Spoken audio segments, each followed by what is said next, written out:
देश भर की 102 मशहूर हस्तियों को पद्मश्री अवार्ड से सम्मानित किया गया। 102 मशहूर हस्तियों में 5 नाम ऐसे भी थे जिन्होंने जमीनी स्तर पर इतना काम किया कि देश के राष्ट्रपति के हाथों उन्हें पद्मश्री अवार्ड दिया गया।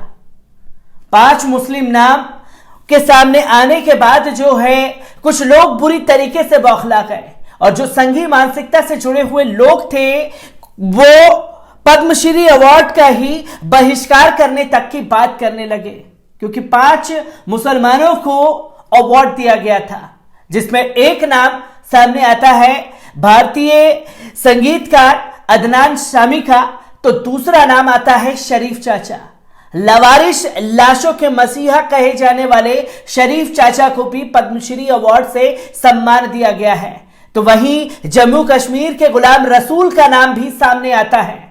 तो वहीं एक और नाम सामने आता है मौलाना कल्बे सादिक का। किस लिए इन सब को दिया गया है पद्मश्री अवार्ड, एक बार इसके बारे में भी जानते हैं। और एक नाम जो सामने आता है कि पैरों में चप्पल नहीं फिर भी गरीबों के लिए स्कूल खड़ा कर दिया। केरल के हजामा का भी नाम सामने आया है। इनके नाम सामने आने के बाद सोशल मीडिया पर हर कोई जो है शरीफ चाचा की और हजामा की और तमाम लोगों की तारीफ करता हुआ दिखाई दे रहा है।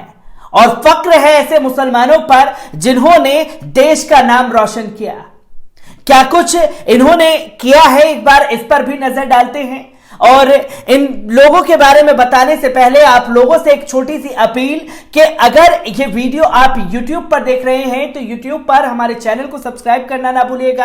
और अगर ये वीडियो आप Facebook, इंस्टा, ट्विटर पर देख रहे हैं तो Facebook पर हमें लाइक कीजिए, इंस्टा, ट्विटर पर फॉलो करना ना भूलिएगा। अब बात की जाए पद्मश्री सम्मानित गुलाम रसूल की।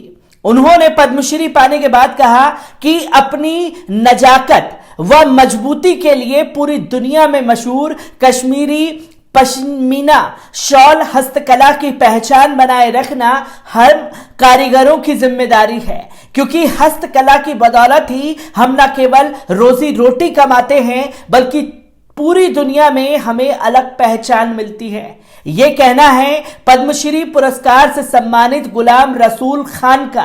परमीना कलाकृति को विकसित करने में अहम योगदान दिया है। हाल ही में उन्हें पद्मश्री से सम्मानित किया गया। इसमें श्रीनगर में अमदकला इलाके के निवासी 66 वर्षीय गुलाम रसूल खान पद्मश्री सम्मान मिलने से काफी खुश हैं। उनका कहना है कि सम्मान के साथ कला को पहचान दिलाने के लिए मेरे कंधों पर जिम्मेदारियों का बोझ और बढ़ गया है। उन्होंने कहा कि पिछली सरकारों की उदासीनता व लोगों द्वारा ध्यान न दिए जाने से ये कलाएं दम तोड़ने की कागार पर हैं। ऐसे में हमारा फर्ज है कि इसमें फिर से जान फूंकने की कोशिश करें। उन्होंने उम्मीद जताई कि प्रधानमंत्री नरेंद्र मोदी की अगुवाई वाली सरकार इसे पुनर्जीवित करेगी। मोदी सरकार जिस तरह से आत्मनिर्भर भारत और वोकल फॉर लोकल का एजेंडा चला रही है और जिस तरह से कश्मीरी केसर और जीआई टैग दिलाया है, उससे उम्मीद है कि हमारी हस्तकला की खोई हुई पहचान भी मिल सकती है। तो गुलाम रसूल खान ने पद्मश्री मिलने के बाद तमाम बातें रखी।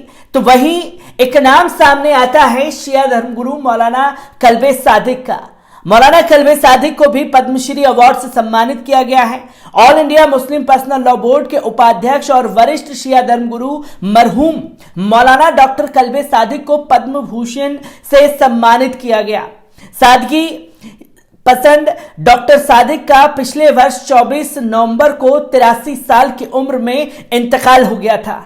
उनके बेटे मौलाना कल्बे सिब्ते नूरी ने बताया कि उनकी उदारवादी छवि के चलते पूरी दुनिया में उनकी अलग पहचान थी। गणतंत्र दिवस पर पुरस्कार की घोषणा की गई थी और अब उसे लेने जा रहा हूं।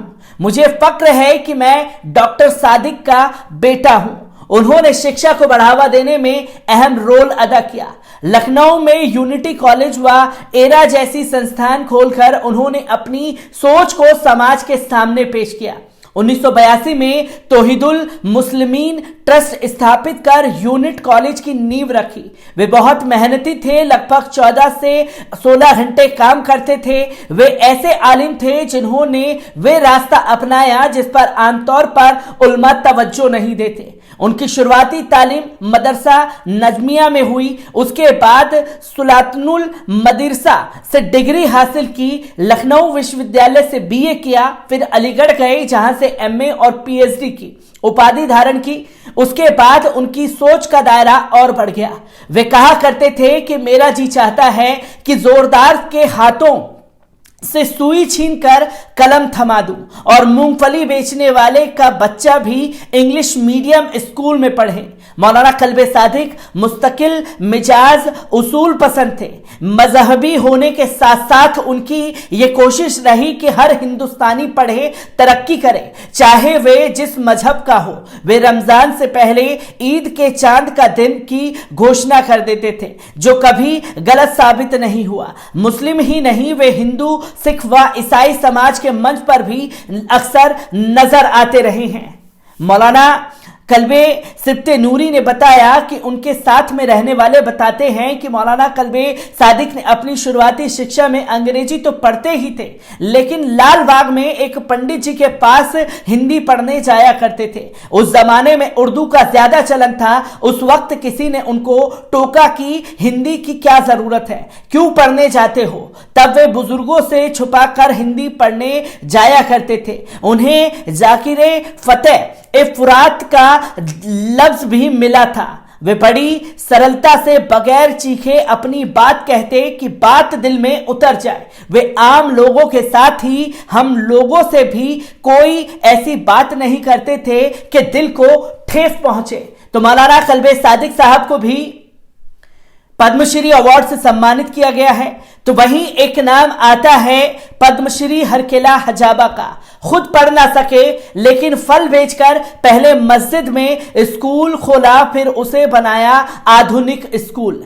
हर सफर की शुरुआत एक सोच से होती है, ऐसा करके दिखाया है संतरे बेचने वाले हरकेला हजाबा ने। 64 वर्ष के हरकेला को शिक्षा के क्षेत्र में योगदान के लिए देश के चौथे सबसे बड़े नागरिक सम्मान पद्मश्री से नवाजा गया। यह पुरस्कार उन्हें सोमवार को राष्ट्रपति भवन के दरबार हॉल से राष्ट्रपति रामनाथ कोविंद द्वारा दिया गया। मूल रूप से कर्नाटक के रहने वाले हरकेला हजाबा को अक्षर संत के नाम से भी जाना जाता है। उनके गांव न्यूड पाड़ा में कोई स्कूल नहीं थी, इसलिए उन्हें प्रारंभिक शिक्षा भी नसीब नहीं हुई। ऐसे में वे पैसे का सिर्फ जोड़ घटाना कर लेते थे, लेकिन उन्हें पढ़ना नहीं आता था।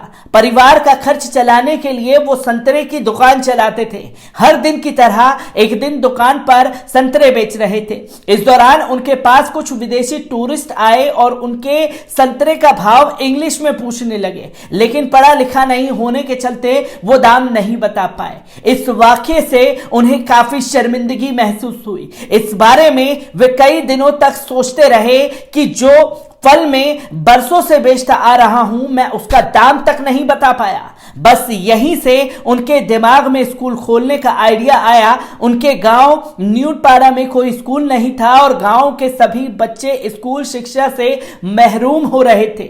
हजाबा नहीं चाहते थे कि जो उन्होंने झेला आने वाली पीढ़ियां भी वही झेले। इसके बाद उन्होंने संतरे बेचकर अपनी जमा पूंजी से साल 2000 में गांव की सूरत ही बदल दी और 1 एकड़ में एक स्कूल बनाया ताकि बच्चे स्कूली शिक्षा हासिल कर सके।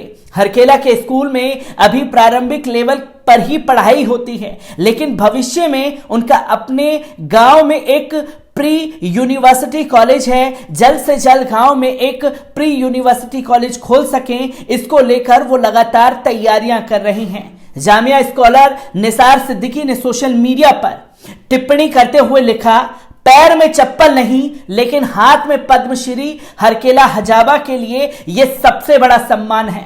कर्नाटक के फल विक्रेता हजाबा खुद पढ़ ना सके लेकिन फल बेचकर पहले मस्जिद में स्कूल खोला, फिर मेहनत करके आधुनिक स्कूल बनाया ताकि गांव के बच्चों को पढ़ा सके।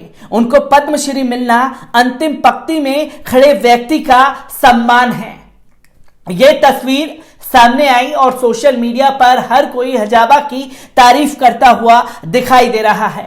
तो वहीं एक और नाम सामने आता है जिसमें लवारिस लाशों के मसीहा कहे जाने वाले शरीफ चाचा को भी राष्ट्रपति सम्मान से सम्मानित किया गया है। आपको बता दें कि हजारों लवारिस शवों का अंतिम संस्कार कर चुके समाज सेवी मोहम्मद शरीफ को निस्वार्थ सेवा के लिए राष्ट्रपति भवन में पद्मश्री से सम्मानित किया गया है। इसको लेकर पूरे परिवार और स्थानीय लोगों में खुशी का माहौल है। मोहम्मद शरीफ जल्द इस सम्मान के साथ अयोध्या पहुंचेंगे। बता दें, बुजुर्ग समाज सेवी मोहम्मद शरीफ को लवारिस लाशों के मसीहा के तौर पर जाना जाता है। कहा जाता है कि पिछले 25 वर्षों से 25,000 से अधिक लवारिस शवों का अंतिम संस्कार किया है। 30 वर्ष पूर्व युवा पुत्र की मार्ग दुर्घटना से मौत और लवारिस के तौर पर उनके अंतिम संस्कार ने शरीफ पर ऐसा असर डाला कि वो उसे भुला नहीं पाए